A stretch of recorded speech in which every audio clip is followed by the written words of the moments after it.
Hello everyone, I'm Shannon Deskins with East Kentucky Broadcasting, your host today for the City Commissioners Report right here on Pike TV. With me today, Commissioner Jimmy Carter. Great to see you once again. Thank you, Shannon, for being here, and thank East Kentucky Broadcasting for letting you come and help us share the word to everybody. Loaning me out for a little bit of time. But it's something that I enjoy doing. You know, I get to know a lot of things that are going on in the city, sometimes before the general public. So, you know, you always like to be the first to know. Absolutely. So I'll do it anytime.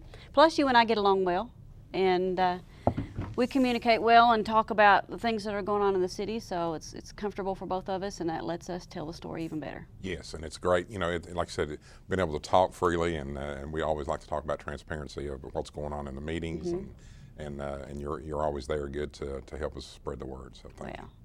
Speaking of the meetings, you just had one. Just had one on Monday night, yes. And we'll talk about a little bit of things. I've got some bullet points of things that are going on. Even though it's traditionally a slow time in the summer, it seems like in the recent history, when we can remember, there's not been a slow time in the city as far as growth and expansion.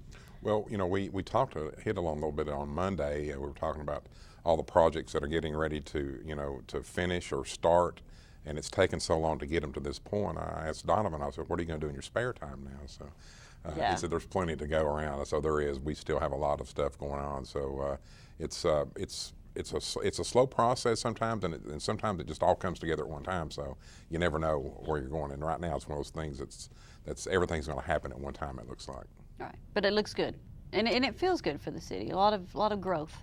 Yes. I know not necessarily growth, but you had someone come and speak before the City Commission, Robert Howard, and he's with the Veterans of Foreign Wars. And that was important what he had to say and how you guys are going to help him out. Yeah, he'd asked their group, I think he said they're about 120 or 125 strong in the county and the city. And if I'm not mistaken, they said they were meeting, I think, in Hardee's restaurant 2 or 3 times a week. You know, trying to meet with veterans to help them fill out paperwork and get benefits and the GI Bill and all that. So he came to us asking if there had been a possibility for us to help him find a permanent location to where those veterans would know where to come and receive the help. So we're working with him, and we've got a couple locations that we feel like would be suitable that they could use for 2 or 3 days a week and have a permanent home for these veterans and helping them get through the process. Well, that was good that he knew he could come to the commission, and you guys didn't turn a deaf ear to him, and you're going to help him out. So oh, no, we definitely want to help. Side that we always want to talk about. Yes, and you know, we have to honor, and we want to honor our veterans for all they've given and given in the past.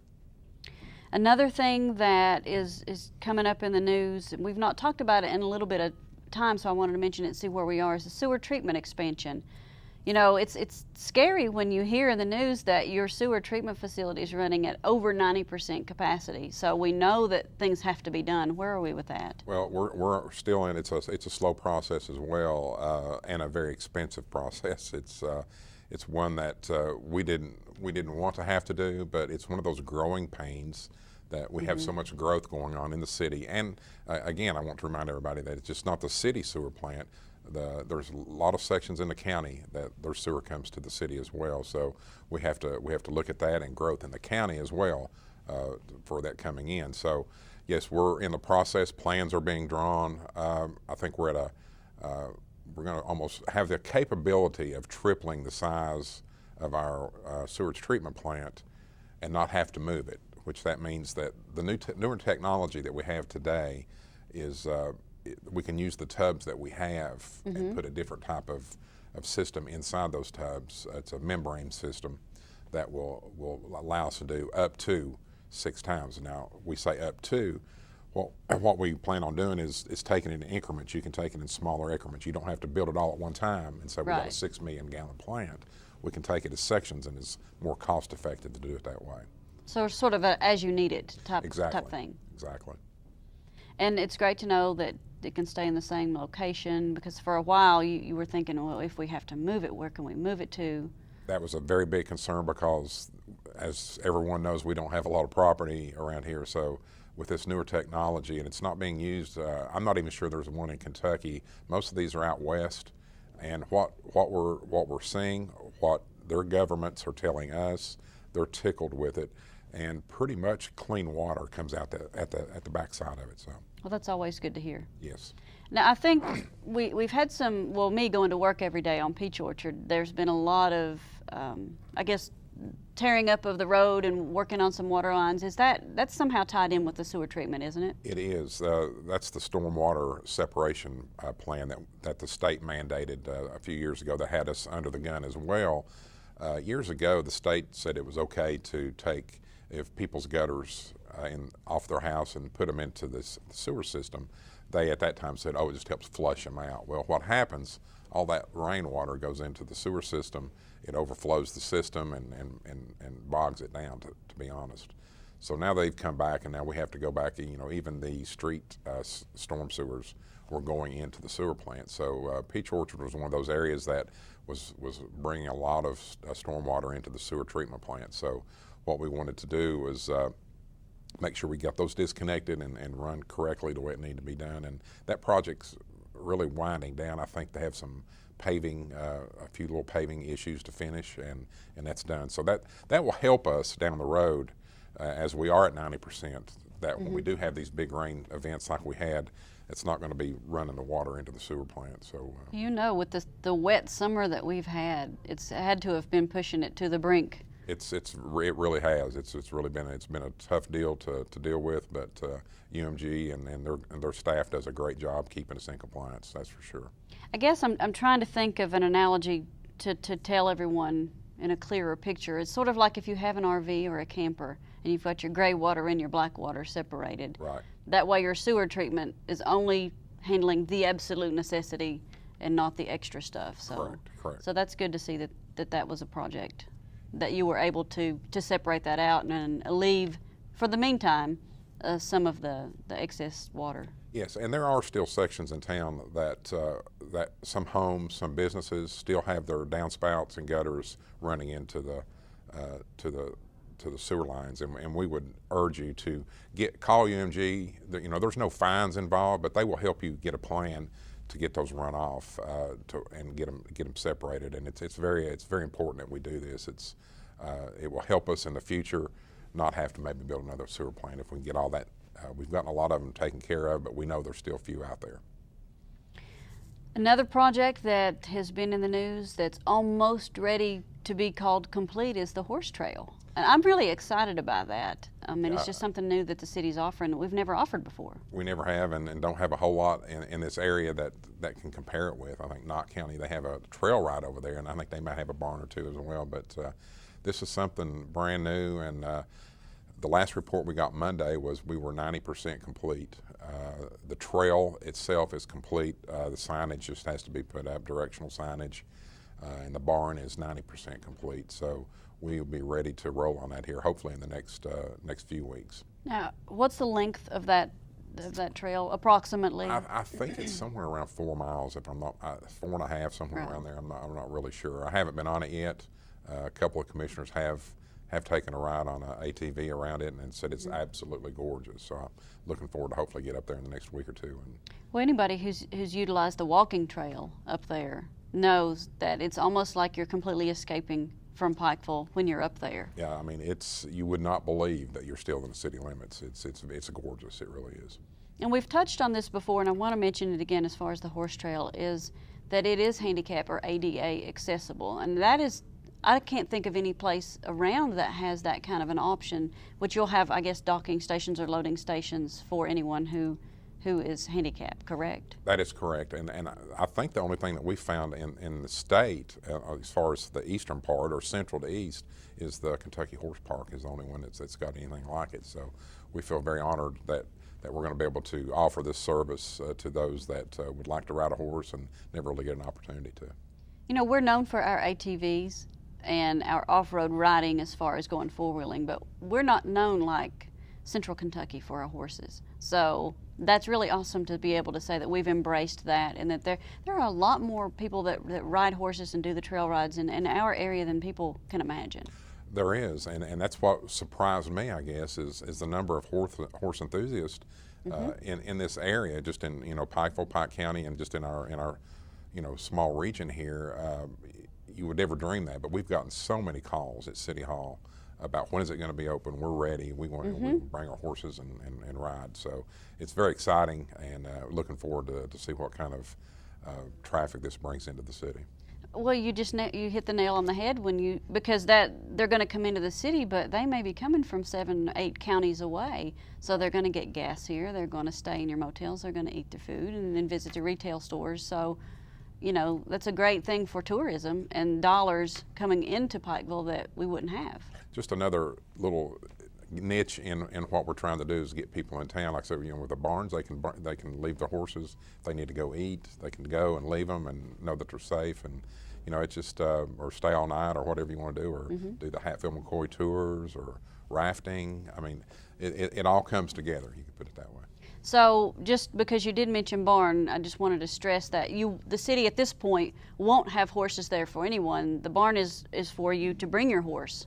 Correct. In to be able to, like you said, leave them while you have to go run errands or do whatever. Now, that'll be a safe something's place. happened, right? that I don't haven't know heard. About. Right, of and that. that's an option that we would have down the road, I think, to do that. So, Right. But at this point, we're strictly for horse enthusiasts to come and bring their own horses and ride the trail. Well, I'm excited to get out on that trail as well.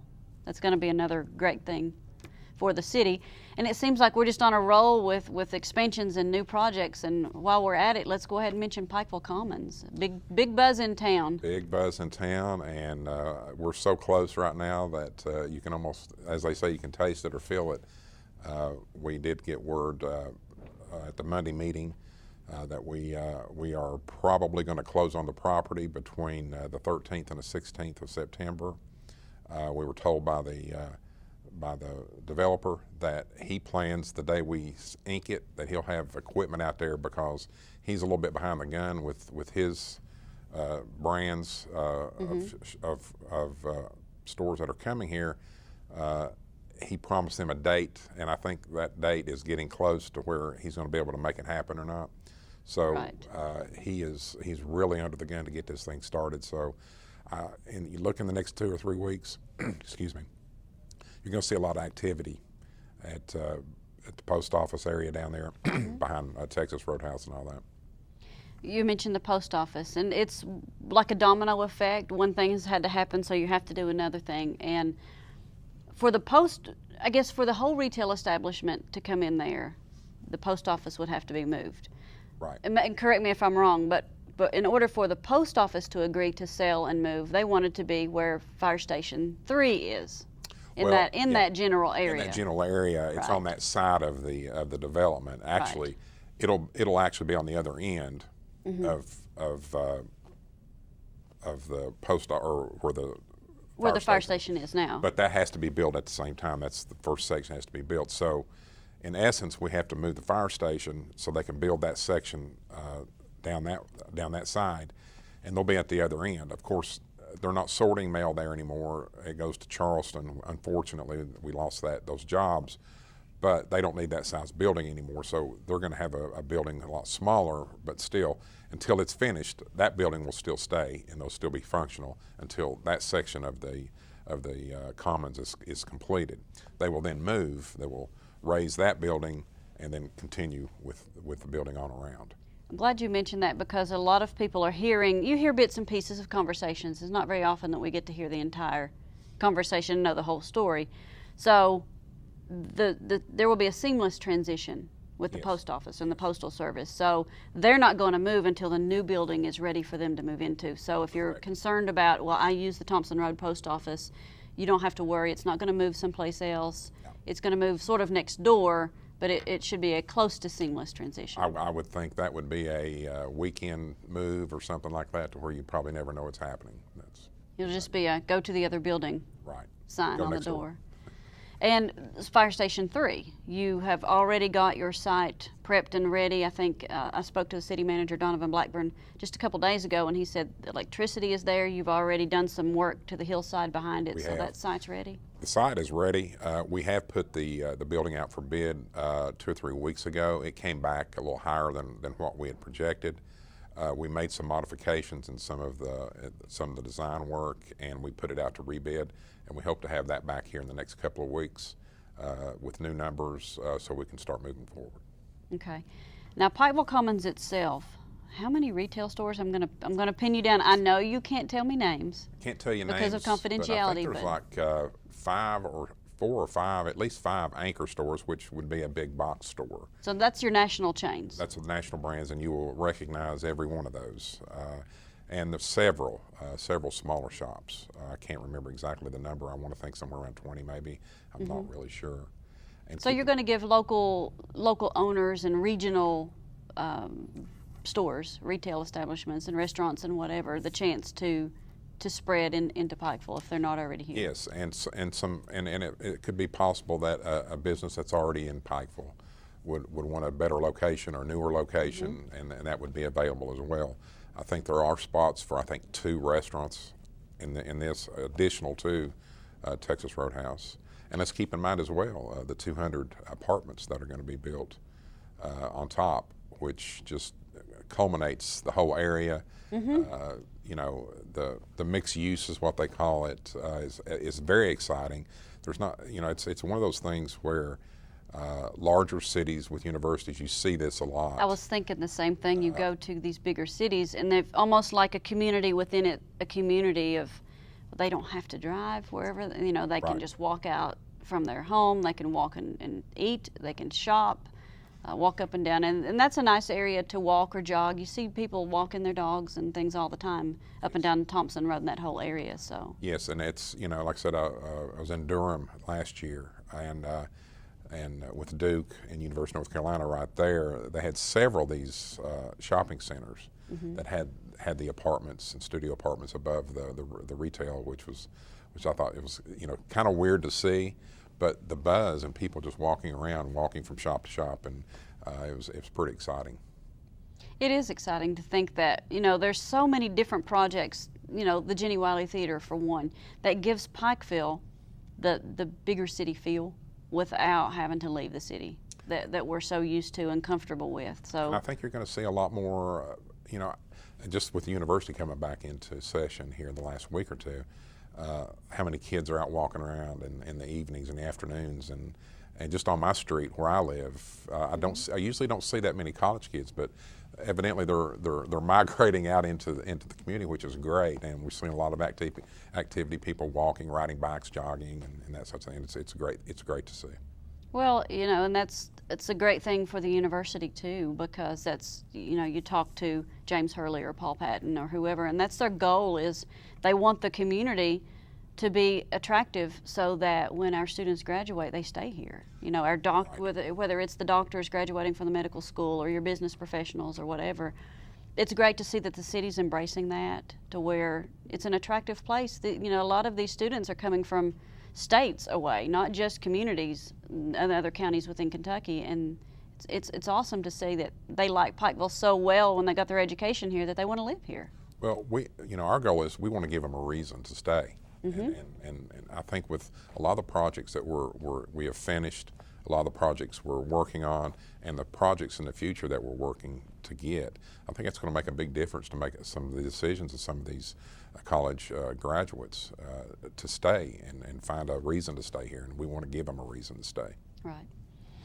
Your comprehensive plan is coming along. That's the last thing I really have on my list to mention, but I know that that's something that you guys are planning years down the road with that. Yeah, our former comprehensive plan had pretty much run out of where we were going with it, and we ended up, I think it was, if I'm not mistaken, around 84% of the projects, and they were pretty aggressive projects that we had 10 years ago when we did our last comprehensive plan. I thought it was interesting with the statistics that they brought, and it will be published hopefully in the next week or two, the final draft of it. Some of the things that I saw on it was, and these experts are coming in and saying, well, we don't know what to call you, and you're not urban, you're not rural. So they called several universities that do a lot of economic studies, and they don't have a name for us yet. So I'm looking for a new phrase. Looking for a new phrase when this comes out of what they call us. And when the people that did the study talked to a lot of these economics professors at these universities, what we're doing and how we're doing it, they said, you're going to be a model. We're going to have to figure out how you're doing it, what you're doing, And we've got a feeling you're going to be a model going forward on how to get things done, pretty much. So that's exciting. Another thing that came out of the study was, not that we're going to stop looking to do projects, but more of a maintain what we've got and have the people come to us. And I thought that was pretty interesting too, because we've got so many things in the hopper right now. Maybe step back a little bit, get some things in place, and then move forward again. But maintaining what we got, and we got to make sure we can do that in the future. Well, just in general, knowing what kind of downturn we've been in the past few years with our economy, to know that Pikeville has never stopped growing. That says exactly a lot right. for the commission and just for the whole community, that we're so forward thinking that we're not going to say, well, things are bad, poor me. Right, exactly. We Well, have to okay, find we'll a way to figure do it. out another way to move forward. Exactly, and that's what this commission and the mayor has said we'll do. We're all about quality of life, and what better way quality of life is the horse trail, Jenny Wiley Theater, all these things that are coming that a lot of people said it'll never happen. You can't make it happen, but we figured out a way, and it's been tough, but we got it figured out, I think, and we're ready to move forward with other projects. And real quickly before we close, this weekend, because you and I are filming this a couple days before the Hatfield-McCoy Heritage Days. Exciting. Labor Day weekend is here. Some great things going on, some different things. Everybody thinks about festivals, and they think, of course, Hillbilly Days. This is kind of a different term than what Hillbilly Days is, with just some of the activities that are going on. We don't know what kind of crowd to expect. I'm hearing that we could have anything from here to here, and so we'll just wait and see. I think it's going to be a fun time, a fun weekend, and we'll see. I think we've got a concert, Rodney Atkins on Saturday. We've got drag racing in the Riverfield, which I think is going to be exciting. I can't wait to see that. I'm trying to picture that one in my mind. I am too. But they say it's going to be pretty good. Jesse Bowling, director of tourism, told me yesterday that he's had calls from over 5 states, people wanting to bring their cars in to drag.